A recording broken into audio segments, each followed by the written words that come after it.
It's going to be, here we are. We are live. Hello, hello, hello, everyone. Thank you so much for joining us this morning. Today, we are talking about as is. When you purchase or sell a property that is as is, what does that mean? And then also, what happens when you do inspections or don't do inspections and things come up? How does all that go down? I brought on one of our favorite real estate attorneys, Jason Chmielewski, who's here with us, and we are going to pick his brain. I will let him introduce himself in just a minute. For those of you that don't know me, my name is Sabrina. I am the Director of Digital Media and Education at Proper Title, your Chicagoland and Indiana local title agent and national commercial title agent. Thank you all for being here today. Jason, thank you for giving me some time this morning. Welcome. Thank you very much. Appreciate it. Thank you, Sabrina. Thank you for having me on this morning.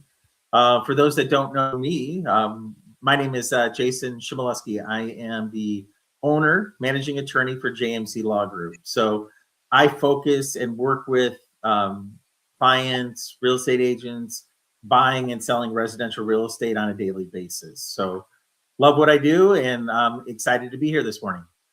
Yeah, well, y'all, Jason is a plethora of information when it comes to real estate transactions. So although we're just talking about this one topic today, never hesitate to reach out because this is just one of many. So let's rock and roll. Jason, okay, so in this market that we have right now, it's been super competitive for quite some time now, and there's a lot of contracts that buyers write, especially in multiple offer situations where they are going to take the property as is. So in layman's terms, what does that mean? As is, and honestly, it means a lot more now than it used to, but it is where a buyer is taking on a property in its current condition. Technically, we're not asking for inspection items. Technically, we can do an inspection potentially, depending on how we go on that route, and we'll talk a little bit about that. And then from a seller's aspect, as is doesn't mean that, we don't disclose what we already know, because we obviously, if there's a known defect, we have to disclose that. But, it gives a seller a little peace of mind that they might not get nickel and dimed on small inspection items and things of that nature. Yeah, great. That's a great explanation. So before we dive into the as is, let's talk a little bit about known defects and things that come up when you're selling a property, and things you should know when you're buying the property. What needs to be disclosed upfront, whether you're as is or typical contract? What needs to be disclosed upfront? Anything that the seller has actual knowledge of, so known material defects. That could regard anything regarding maybe foundation issues, roof issues, a flooding history, anything that is, still active going on. The seller cannot actively conceal defects or commit fraud, of course, but the as is protects the seller from repair demands, not from misrepresentation of liability. So let's say, they had a repair 10 years ago, fixed it, haven't had an issue since. No, that's not something you have to disclose. However, if every time it rains, you get water in your basement, yes, that is something you need to disclose, because it's still an active issue, something that they actually have actual knowledge of. Yeah, I always tell people, it's probably better to disclose it than not disclose it. What do you think about that? My personal rule of thumb when clients ask me about it, I always tell them that it's way better to disclose something up front, because then it's on the table. Now again, if it's something from 10 years ago and no, there's no indication of it, no, we leave that alone. But if a year ago you had some issues, you took care of it, you haven't had any issues since, chances are when they do their inspection, something might be seen. Like, oh, this is new, or oh, it looks like there was a problem here before. Then that, a buyer's mind starts to spin, just like in anything. And then they are going to then not trust the situation or trust the seller. So I'm with you. I would err on the way of disclosing versus not?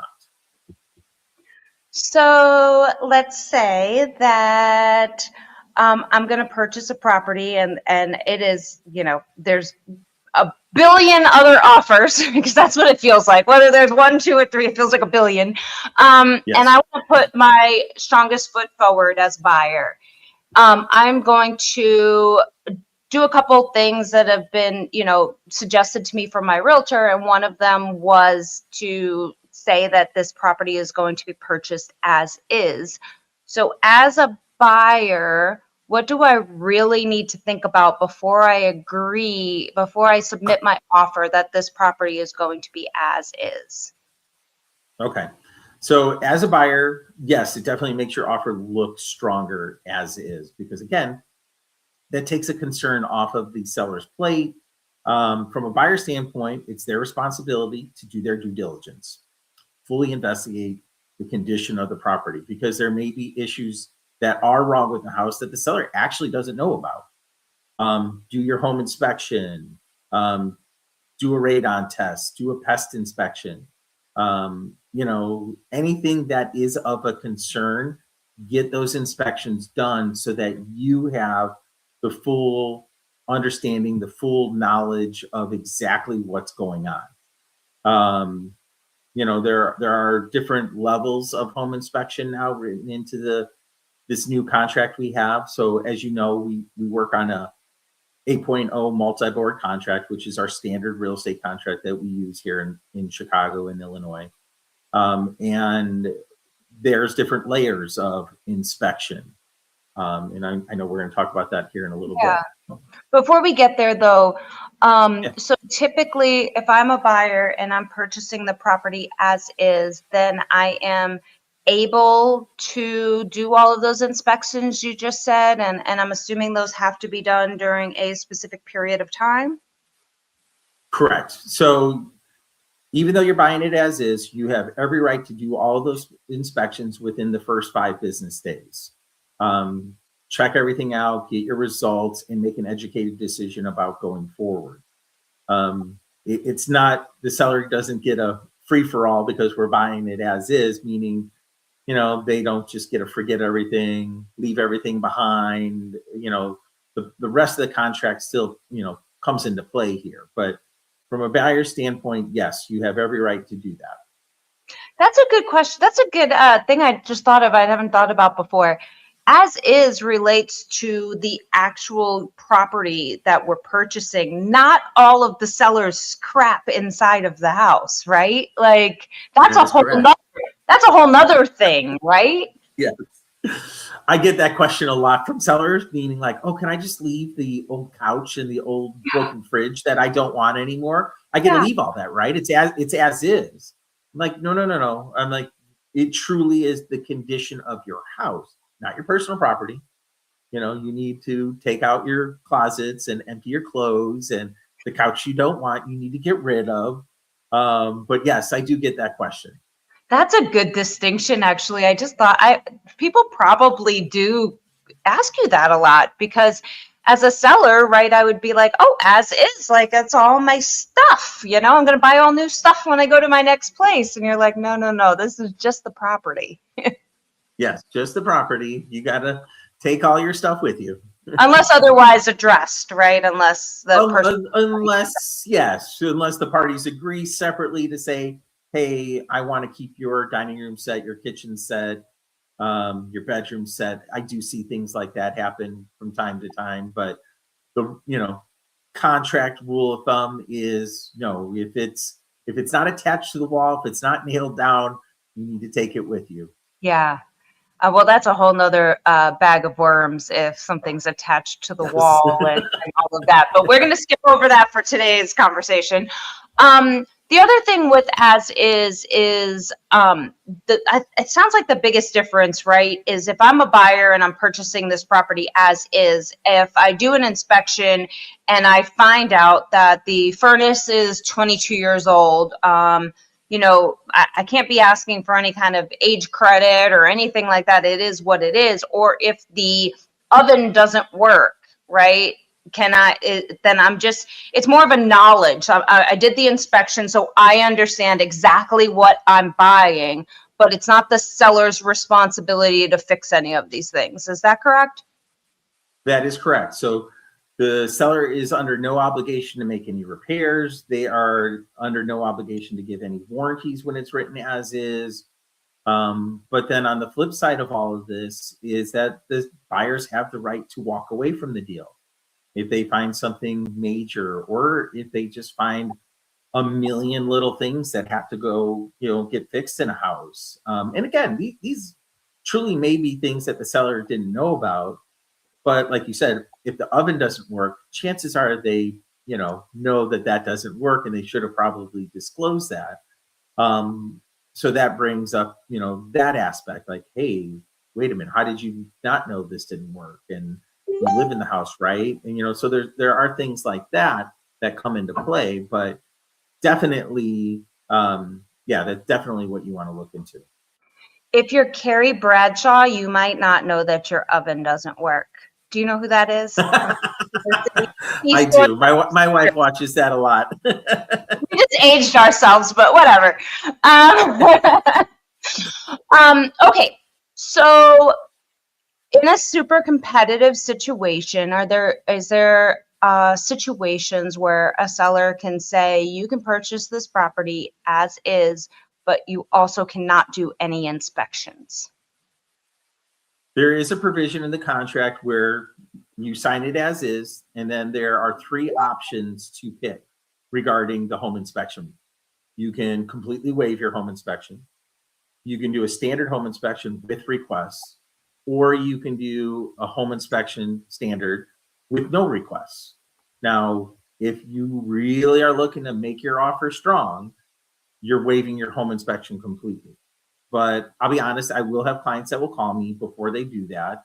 And my recommendation always to them is, well, what are you buying first off? Is it a 1,000 square foot condominium in a high rise where you're responsible for the walls in? Okay, maybe we consider that. Is it a single family home in Oak Park that's, 100 years old, where you don't know really what you're getting?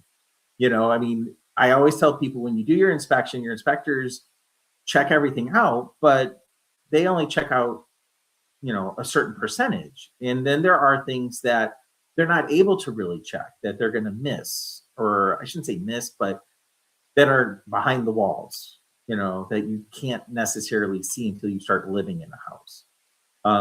So my recommendation always is, unless you're gutting the house, I wouldn't necessarily waive your home inspection. It's a big risk, in my opinion.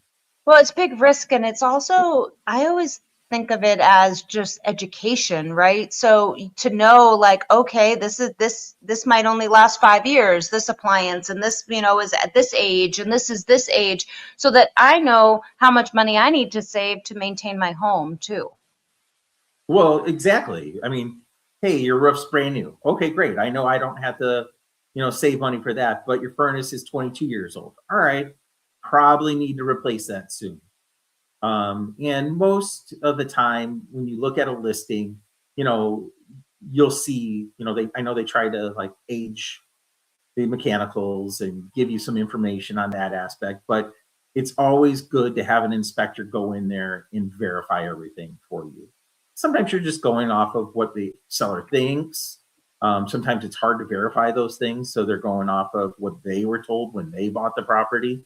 So yeah, I always think waiving an inspection does take on a huge risk for a buyer. And again, only in certain circumstances where I would really think that makes sense. And those circumstances, like you said, is if you're going to go in there and gut it.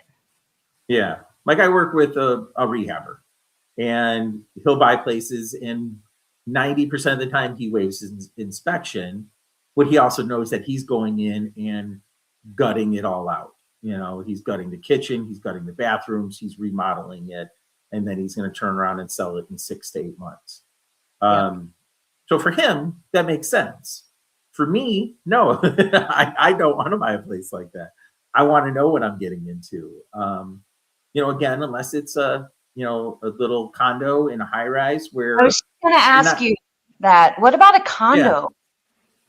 See, like a condo brings up a different aspect of this, because if you look at a condo, you're responsible for the studs in, right? So a lot of high-rise condos aren't run on a furnace. You run on building heat. So you're not worried about that. So really you're looking at the major quote unquote appliances in your place, which are your fridge, your oven, your microwave. Well, you can check those out. Yeah. And let's say you have to replace those. You can ballpark, all right, I could buy this all for $5,000 at Home Depot, and I could replace them with brand new ones with no problem. You can look under the kitchen sink and see if there's leaks. You can, kind of do your own due diligence on a smaller unit like that. But as soon as you start getting in a smaller condominium, like like in Chicago, we are lucky to have the options of different types of condominiums. You have high rises, then you have like the 3-unit condo building, right? Which is kind of what I lived in when I lived in the city. And that's a lot more responsibility than your high rise, because no, you're not technically responsible for the exterior of the building or the roof or the foundation yourself, but you only have 2 other unit owners. So you're technically responsible for a third of it. So you do want to know what's going on with the exterior of that building, the roof, the decking system on the back, all that kind of stuff you do want to know about. So again, it's always, when I have that conversation with clients, it's one of those things of, all right, what are we looking at here? Like, what type of property are we looking at? I am going to step up on my virtual soapbox. This is my virtual soapbox. We just spent the last 15 minutes talking about one specific item in a real estate transaction, and we have Right. not barely even scratched the surface. This is why it is so important for you to use a real estate attorney for your real estate transactions, okay?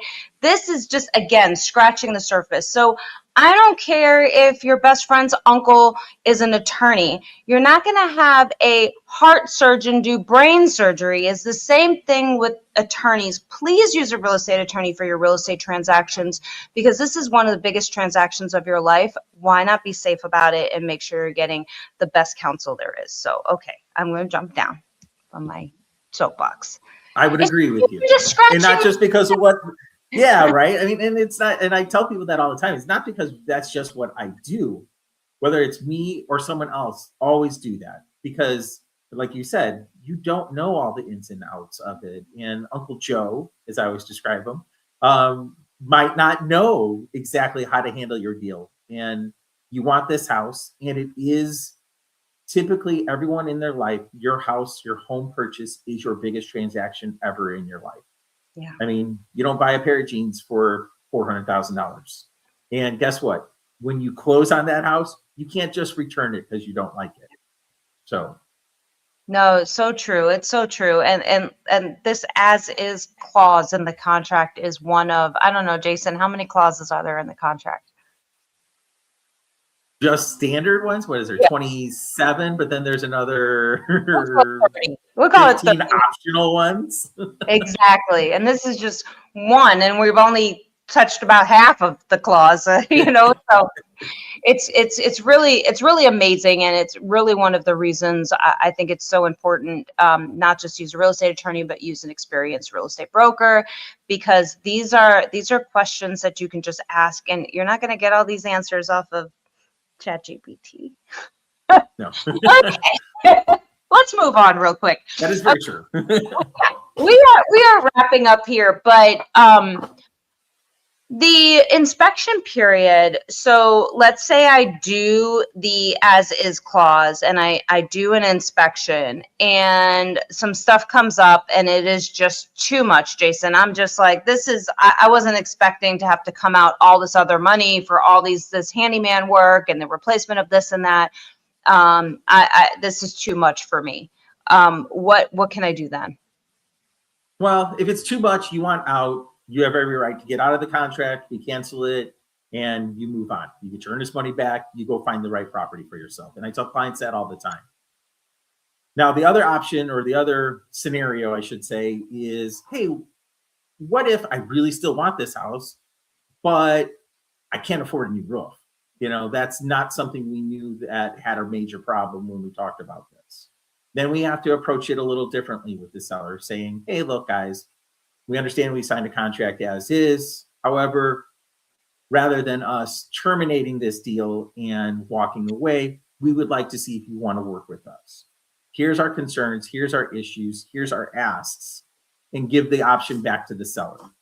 And honestly, most of the time, the seller is going to work with you, especially if it is a legitimate major concern. Because I know what I tell my sellers is, hey guys, every time, every inspection we do, this is going to come up. You need a new roof. You didn't know about it, but now we kind of do. It's going to come up on the next inspection. Let's work with these guys. They want your house. They're interested in it still. Let's see if we can, get the deal together for you. Yeah, right. Because at the end of the day, you want this win-win situation for the buyer and seller regardless, right? So that's great advice. Thank you for that. Well, everybody, that's the end of our show. I told you 20 minutes is going to go by super fast. We were going to just that was really fast. Yeah. Here's Jason's contact information. It's also going to be in the comments, whether you're watching on Facebook, Instagram, or LinkedIn. But feel free to give Jason a call. He is a trusted real estate attorney. He's been doing this for quite some time, as you can tell by listening to him talk. So feel free to give him a jingle with any questions that you have or any contracts coming up. Jason, thank you so much for letting me tap in your brain and being here with me this morning. Anytime. Thank you very much, Sabrina. Y'all be kind to each other. We'll see you soon.